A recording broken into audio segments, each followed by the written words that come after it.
Welcome to this technical guide on the Dyson SV10. We are Kelatos Informatica, specialists in technical repair.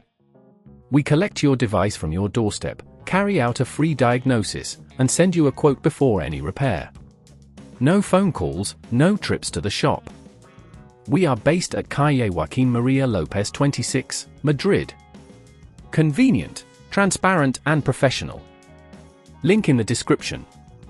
Many users experience the frustration of their Dyson SV10 not lasting even 5 minutes on a full charge. This usually indicates that the battery has worn out and is no longer holding a charge effectively. If left unresolved, you may find yourself unable to use your vacuum when you need it most, leading to a more inconvenient cleaning routine. For this repair, you will need a Phillips screwdriver, a flathead screwdriver, a replacement battery compatible with the Dyson SV10, and a pair of tweezers.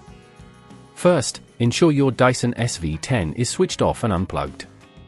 Begin by locating the screws at the base of the vacuum. Use your Phillips screwdriver to carefully remove these screws, placing them in a safe location. Once the screws are out, gently pry open the casing using your flathead screwdriver. Be cautious to avoid damaging any clips or connectors as you proceed. Now, with the casing removed, locate the battery. It is usually secured with a couple of screws. Use your Phillips screwdriver again to remove these screws, remembering which ones you took out.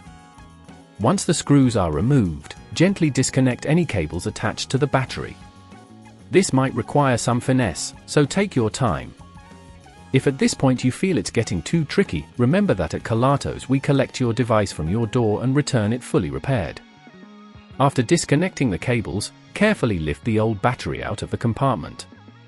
Now, take your new battery and place it into the same slot, ensuring it fits snugly. Reconnect the cables, making sure they are secure and properly aligned. Once everything is connected, replace the screws you removed earlier. Make sure to tighten them firmly, but be cautious not to over-tighten. Now, it's time to close the casing. Line it up carefully and press down until you hear it click into place. Finally, plug in your Dyson SV10 and turn it on to test the new battery.